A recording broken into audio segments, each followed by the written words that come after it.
अस्सलाम वालेकुम। मरहबा फूड। मैं आज आपको बहुत ही आसान और झटपट खीर बनाने का तरीका बताऊंगी।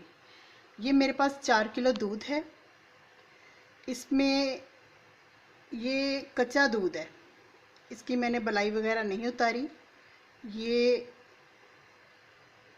इसमें मैंने कोई चीज़ मिक्स नहीं करनी, ना खोया, सेहत के लिए बेहतर नहीं होती, मैं ना खोया ना खुश्क दूध, कोई चीज़। और बहुत ही लजीज खीर बनेगी और आप इसको खाएंगे तो वाकई हल्की फुल्की और सेहत के लिए बहुत मुफीद।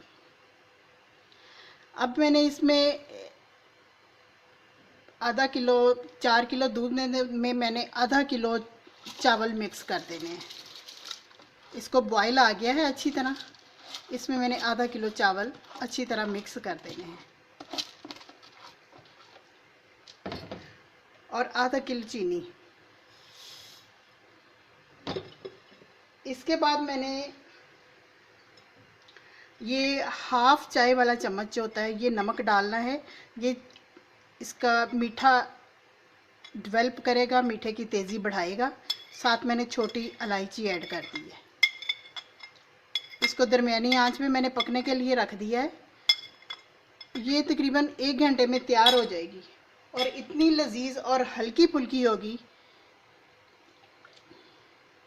ये देखिए,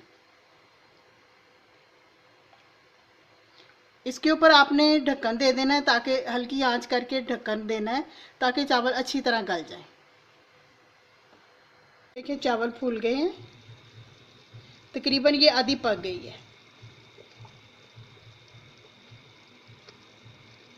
ये देखें,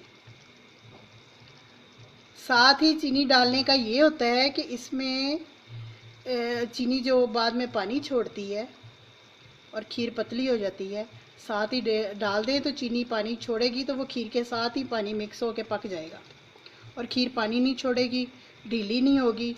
जिस तरह आप रखेंगे 2 दिन 3 दिन इसी तरह रहेगी। ये देखें, हमारी खीर बिल्कुल तैयार हो गई है। मैंने कभी कोई मसनूई बाज़ार की चीज़ें इस्तेमाल नहीं करती, ना इसमें मैंने क्रीम डाली है। ये फुल क्रीम मिल्क दूध था, ना मैंने इसके में खुश्क दूध डाला है, ना रबड़ी डाली है, कोई चीज़ नहीं। बिल्कुल देखें इसकी तरह चावल गल चुके हैं, बिल्कुल साथ मिक्स हो गए हैं और इतनी ये लजीज और इतना इसका ज़बरदस्त कलर है। आप चाहें तो इसमें आप वनीला एसेंस का 1 कतरा ज़्यादा से ज़्यादा, बहुत कम डालें, नहीं तो इसका फ्लेवर बहुत ज़्यादा हो जाता है जो अच्छा नहीं लगता। वैसे छोटी इलायची काफ़ी होती है। अब हम इसमें बादाम और पिस्ता मिक्स कर देंगे।